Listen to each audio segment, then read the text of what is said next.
High বন্ধুরা, শুভ সকাল। কেমন আছে সবাই? আশা করছি সকলে অনেক বেশি ভালো আছো। আমরাও না বেশ ভালো আছি। ভেবেছিলাম আজকের ব্লগটি দেব না, আর যেহেতু বাড়িতে থাকবো না, কিছু কাজকর্ম করেই আজ আমরা শ্রাদ্ধ বাড়িতে যাব। শ্রাদ্ধ বাড়ির ব্লগটি তোমাদের সাথে ভেবেছিলাম হয়তো শেয়ার করলে কে কী ভাববে, তার কারণে ভেবেছিলাম আজকের ব্লগটি আর আনবো না। তার কারণে সকালবেলা আমি একটা পোস্টও করেছি যে আজ কোনো ভিডিও আসবে না। তারপরেও কিছু কিছু আপুরা বোনুরা যারা রোজই আমার ভিডিও দেখো, তারা অনেকেই কমেন্ট করেছো যে আজকে যেন আমি গ্যাপ না দেই। তাদের অনেক বেশি ভালো লাগে আমার ভিডিও, আর প্রত্যেক দিনের মতো আজকেও যেন ভিডিওটি আমি শেয়ার করি। আর তার কারণে ভাবলাম যে কিছু অন্তত তোমাদের সাথে শেয়ার করি, যেগুলো আমি সারাদিন করেছি সেগুলোই শেয়ার করি। আর শ্রাদ্ধ বাড়িতে যাব, সেখানে গিয়ে যে সকল ভিডিওগুলো করব সেগুলো তোমাদের সাথে অবশ্যই শেয়ার করব। প্লিজ তোমরা পাশে থেকো, অনেক বেশি ভালো লাগবে তোমাদের।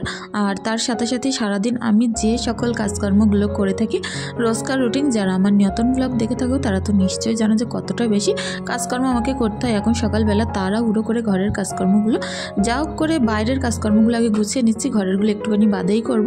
ঈশা সিমরান ওদিকে খাটের উপরে ঘুমাচ্ছিল, তার কারণে আমি বাইরে থেকে আগে বাসনপত্র মেজে মুরগিদের খেতে দিয়ে উঠোন কাটানগুলো একেবারে এমাথা ওমাথা দেখি চেষ্টা করে পুরোটা আজকে ঝাড় দিতে পারি কিনা, কারণ এগুলো এত বড় উঠোন আমার, 4টে ভাগ করা উঠোনে, আর এই 4 ভাগ ঝাড় দিতে গেলে না মাজা কামড় তো যাই, তার সাথে সাথে না সময়ও অনেক বেশি চলে যায়। সকালবেলা একটু বেশি তাড়া থাকে, যেহেতু 8টার মধ্যে দোকানটা খুলতে হয়।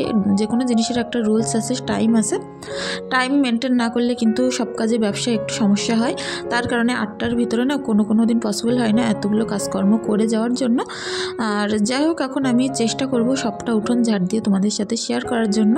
আর যদি ময়লা থেকে যায় একটু, প্লিজ তোমরা একটুখানি মানিয়ে নিও যে আমি অনেক তাড়াহুড়ো করে করছিলাম, তো যার কারণে পুরো সুন্দর করে পরিষ্কার করে ঝাড় দিতে পারছিলাম না, শুধু ওপর থেকে পাতালতাগুলো টেপারগুলো ঝাড় দিয়ে ফেলে দিচ্ছে। আর যাই হোক, চেষ্টা করলাম যখন হবে নিশ্চয়ই। ওপাশের 2টো পার্ট ঝাড় দেওয়া হয়ে গেছে, এপাশের একটা পার্ট আর এপাশের একটা পার্ট বাকি আছে এখনও। আর সবগুলো আমি এখন সুন্দর করে ঝাড়ঝুট দিয়ে নিচ্ছি। আর বড় উঠোন ঝাড় দিতে গেলে শুধু কোমর ভালো থাকার দরকার, তাছাড়া কিছু না। ঝাড়ুটা না অনেকটা বেশি ছোট হয়ে গেছে, তার কারণে অনেক মাজা নিচু করে ঝাড় দিতে হচ্ছিল, অনেকটা বেশি অসুবিধা হচ্ছিল। সেকশনের কারণে বেশি প্রবলেম হয়।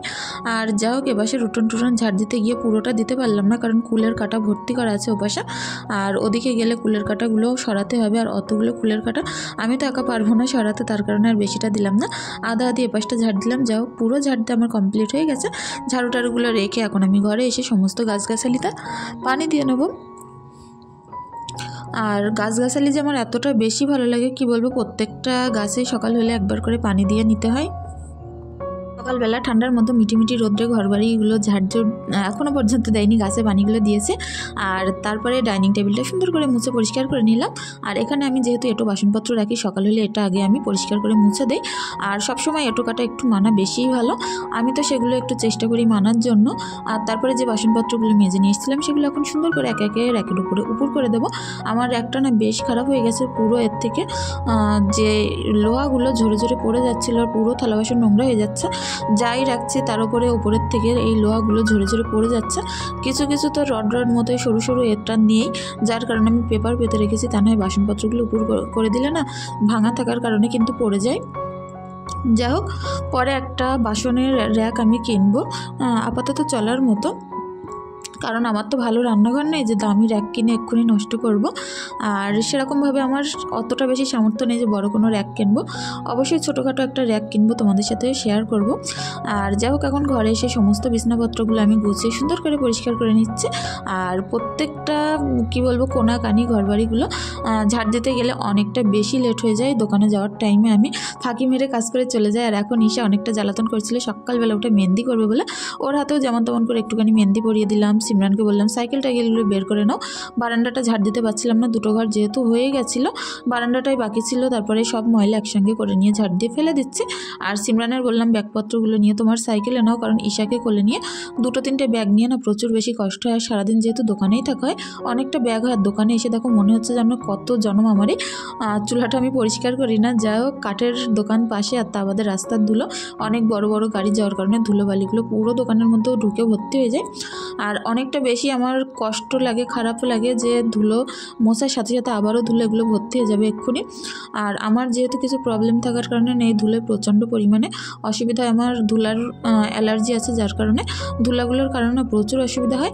আর যা হোক, দোকানে এখন সবার জন্য অনেকেই আছে, তাদের জন্য চা করে নিলাম, আর নিয়ে এখন আমরা একসঙ্গে বসে চারজনের চাটাগুলো খেয়ে নেব। আর এই যে এক প্যাকেট বিস্কুট নিয়েছি। আর তারপরে এখন আসলাম 12টার সময় আলু ভাত করেছিলাম, আর সেখান থেকে আলু সানাগুলো দিয়ে খেয়ে নেব। ঈশার জন্য আগে ঝাল ভাতে তুলে নিলাম, তারপরে ঝাল যেহেতু পুড়িয়েছিলাম, ঝাল পোড়ানো ঝাল দিয়ে না আলু সানা মাখতে অনেক বেশি ভালো লাগে, খেতেও বেশ দারুণ লাগে। আর এর মধ্যে অনেকটা বেশি সরিষার তেল দিয়েছিলাম। তারপরে ঈশা এখন ঘুমাবে, ওর অনেকটা বেশি কষ্ট হচ্ছিলো, ঘুম এসে গেছিলো, কিন্তু দোকানে যেহেতু বারবার গিয়ে গিয়ে মাল দিতে হচ্ছিলো, ওখানে আমি ঘুম পাড়াতেই পারছিলাম না। আর যখন লোকজন এসে ডাকে কি বলবো, একের পর এক এসে ডাকতে থাকে। আর ঈশার কিন্তু তার কারণে প্রচুর ঘুমের অসুবিধা হয়, ও পুরো ঘুমিয়ে পড়েছিল। দোকানে খানিকক্ষণ মালটাল দিয়ে এসে ফিটারটা রেডি করে এখন আমি ওকে ঠিক করে শুয়ে দেবো। আমার মেয়েটাকে না আমি কখনোই টাইমে খাওয়াতে পারি না, ঘুম পাড়াতে পারি না। এখন দোকানের এই পিছনের ছোট্ট স্পেসে এখানেই তো সারাদিন থাকতে হয়, অনেকটা কষ্ট করে বাচ্চা কাচ্চাদের নিয়ে এই পরিবেশটার ভিতরে রাখতে হয়, করার তো কিছু নেই। যাই হোক, এখন ঈশাকে সুন্দর করে দুধগুলো খাইয়ে দিচ্ছি। তারপরে ওদিকে ফুলকপি আর ধনিয়া পাতা, ট্যাংরা মাছ এগুলো নিয়েছিলাম। ভেবেছিলাম শ্রাদ্ধ বাড়িতে যাব না, তারপরেও যেহেতু পাশেই বাড়ি, অনেকবার এসে ডাকাডাকি করছিল, আর তার কারণে কিন্তু যেতেই হবে। আর এই ট্যাংরা মাছগুলো আমি বেছে কুটে ফ্রিজে রেখে দেবো, প্রত্যেকটা সবজিও কিন্তু আমি ফ্রিজে পেপারে ঢুকিয়ে রেখে চলে যাব। আর অবশ্যই তোমাদের সাথে শেয়ার করব সেখানে গিয়ে কি করলাম না করলাম। যতই হোক, যাচ্ছি যখন, আর তোমরা আমার পরিবারে আছে যখন, যেখানেই যাই তোমাদের সাথে অবশ্যই শেয়ার করব। আর এখন আমি সুন্দর করে মাছ টাছগুলো বেছে কুটে নিচ্ছিলাম, পুরো ছাই মাখিয়ে বেছে নিতে হচ্ছিলো, কারণ ট্যাংরা মাছ না প্রচুর নাল নাল মতো ভাব হয়। আর যেহেতু মাছগুলো একটু বড় ছিল, তার কারণে বাছতে খুব একটু কষ্ট হয়নি। আর মাছগুলো আমি এখন সুন্দর করে বেছে কুটে ধুয়ে নিয়ে আসলাম, এগুলো পেপারে ভরে এখন ফ্রিজে রেখে দেবো। অনেকক্ষণ ধরে ডলতে হয়েছে, তা নয় এর নাল ভাবটা না যায় না। আর যখন কাল আবার রান্না করব তখন নুন পানি দিয়ে আরেকবার ধুয়ে নেব, নিলে নালটা কেটে যাবে। ফুলকপিটা না অনেকটা বেশি তাজা ছিল, দোকানের সামনে দিয়ে নিয়ে যাচ্ছিলো একজনা, তার কাছ থেকে নিয়েছি 12 টাকা দিয়ে। অনেকটা বেশি বড় ফুলকপি, প্রায় 1.5 কেজি মতন ওজন হয়েছে। আর তারপরে দোকানে বন্ধ করার টাইমও এখনও পর্যন্ত একের পর এক লোক চলে আসছিলো। আর 3টের সময় আমি যেহেতু দোকানটা বন্ধ করে দেই, আজ 2-2:30টার দিকে বন্ধ করে দিচ্ছিলাম, যেহেতু নেমন্তন্ন বাড়ি যাওয়ার ছিল। তারপরে যেহেতু একের পর এক লোক আসছিলো, মাল চাচ্ছিল, সেই করতে করতে প্রায় 2:45 বেজে গেছে। এখনও পর্যন্ত জামাকাপড় পরতে আমাকে বাড়িতে যেতে হবে। ঈশা সিমরানের জামাকাপড় বাড়িতেই আছে, ওখান থেকে দোকানে নিয়ে এসে পরিয়ে দেবো, যেহেতু দোকানের পিছনেই খাওয়া দাওয়াটা হচ্ছে। আর বাড়ির পাশে কোনো শাদি হলে না বাচ্চা কাচ্চারা একেবারে পাগল হয়ে যায় যাওয়ার, কখন যাবে এরকম একটা তাদের মনোভাব হয়ে থাকে। আর এখন সিমরান আমার হাতে হাতে একটু হেল্প করে দিচ্ছিল, দিয়ে আমি সুন্দর করে টোকানগুলো বন্ধ করে দিচ্ছিলাম। এখনও বাইরে 2-3 জন এসে দাঁড়িয়েছিল। বাড়িতে এসে একটু শাড়ি টাড়ি পরে রেডি হয়ে নিলাম, আর নিয়ে সিমরান ঈশার জামাকাপড়গুলো নিয়ে এখন আমি দোকানে চলে যাব। অনেকটা তাড়াহুড়ো করে কাজগুলো না করতে হচ্ছিল। আর তারপরে ওখানে আমার ভাই ছিল, ভাইয়ের হাতে ফোনটা ধরিয়ে দিয়ে আমি বলছিলাম একটুখানি তোলো। এসব জায়গায় না যতই বলো না কেন শ্রাদ্ধ বাড়ি, আমি মনে করি এসব জায়গায় ব্লগ কন্টিনিউ না করাই উচিত। তবুও আমার ভাই হয়তো একটুখানি তুলে দিয়েছিল বলে তোমাদের সাথে শেয়ার করতে পারছি। আর যাই হোক, এখানে খাওয়া দাওয়া যে এত বেশি ছিল, আমি লাস্টে কোনো কিছু দিয়ে খেতে পারিনি, প্রচুর ভালো ভালো আইটেম ছিল। হয়তো তোমাদের সাথে 1-2 রকমের শেয়ার করছি। এটা ছিল মুগ ডাল মাছের মাথা দিয়ে, আর ছিল চিপস। আর এটা না আমার খেতে অনেক বেশি ভালো লেগেছিলো।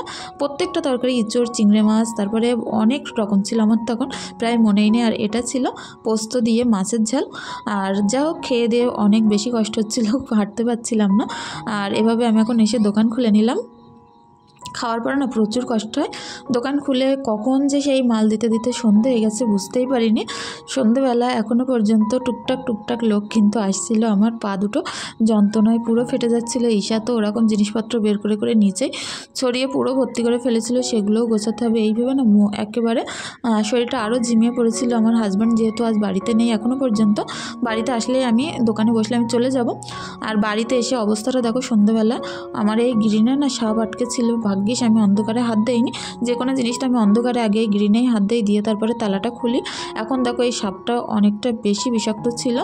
আর যা হোক এই সাপটা যাচ্ছিলোই না, এতবার হুস করছিলাম যাচ্ছিল না। আর আমার বাড়িটা যেহেতু মাঠের মাঝখানে একেবারে, এখানে কিন্তু তেমন কোনো লোকজনও নেই। এখান থেকে অনেকটা দূরে গেলেই লোকজন পাবো যে কাউকে ডেকে নিয়ে আসবো, সেরকম অবস্থা হচ্ছিল না। আমি বারবার নিজে নিজে হুস করে তাড়া দিচ্ছিলাম, যাচ্ছে না যখন তখন। গেটটা কোনোরকম ভয়ে ঈশাকে কোলে নিয়ে আমি কোনোরকমভাবে খুলেছিলাম। খুলে সাপটা দেখো একজনকার ডেকে আনার পরে ও সাপটাকে পেরে দিয়েছে ওপর থেকে, এই যে গ্রিন থেকে। আর এই যে চুপ করে এখন ও দাঁড়িয়ে আছে, ওর মাথায় না বেশ আঘাত লেগেছে, কারণ গ্রিনটা আমি খুলতে চাচ্ছিলাম না, ও যাচ্ছিল না বলেই আমাকে জোর করেই গ্রিনটা খুলতে হয়েছিল। আর খোলার পরে ওর মাথায় লেগেছে। এখন আস্তে আস্তে ওর জায়গায় দিয়ে আসলাম। তারপরে চলে আসলাম সন্ধ্যাবেলা, একেবারে সন্ধ্যা বলবো আর কী করে, 8:30 বেজেই গেছে। আর তারপরে এখন আমি চিনিগুলো ঢেলে যেগুলো দোকানে বাড়িতে লাগবে দোকান থেকে সেই সমস্ত সামগ্রীগুলো নিয়ে এসেছিলাম, সেগুলো একে একে সব গুছিয়ে নিচ্ছে। আর এতে করে বিস্কুট খালি রেখে দিলে নরম হয়ে যাচ্ছে, তার কারণে ভাবলাম এবার পেপারে করেই রেখে দেবো। আর ঢালবো না, ঢাললে না যা দুটো একটা থাকছে সেগুলো নরম হয়ে যাচ্ছে। আর আজ সন্ধ্যেবেলা সিমরান কফি খাবে বলে অনেকটা বেশি জ্বালাচ্ছিল।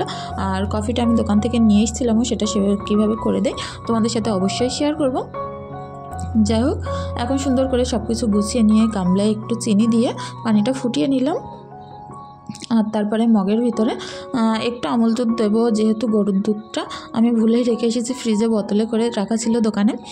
আর যাই হোক, এখন একটু আমুল দুধ সুন্দর করে আমি ভালোভাবে মিক্স করে নিচ্ছি পানির ভিতরে। তারপরে এর মধ্যে কিন্তু কফিটা দিয়ে দেবো।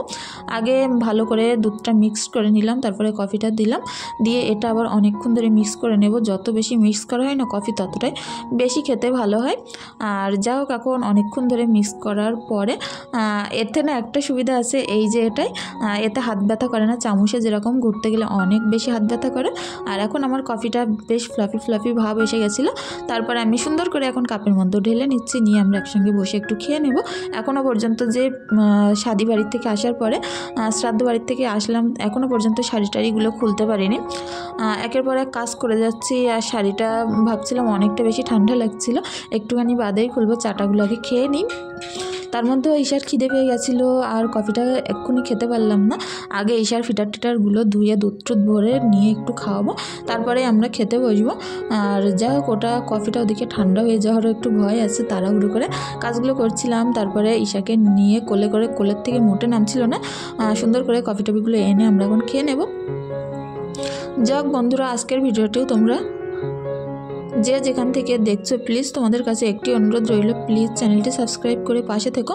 কারণ সারাদিন অনেক কষ্ট করে অনেক অনেক করে ভিডিওগুলো আমার তৈরি করতে হয়। তার মধ্যে ঈশা গায়ে পুরো কফি ফেলে ভর্তি করে ফেলেছিল, সেগুলো সুন্দর করে মুছে নিলাম। আর একটাই কথা বলবো সর্বশেষে, যে প্লিজ চ্যানেলটি সাবস্ক্রাইব করে পাশে থেকো। তোমাদের একটি লাইক, একটি কমেন্ট আর চ্যানেলটি সাবস্ক্রাইবের আশায় আমরা এত কষ্ট করে ভিডিওগুলো দেখিয়ে থাকি। আর যদি ভিডিওর ভিতরে কোনো কিছু খারাপ লেগে থাকে, প্লিজ ক্ষমা সুন্দর দৃষ্টিতে দেখার অনুরোধ রইল। আর সকলে অনেক বেশি ভালো থেকো, সুস্থ থেকো। ধন্যবাদ।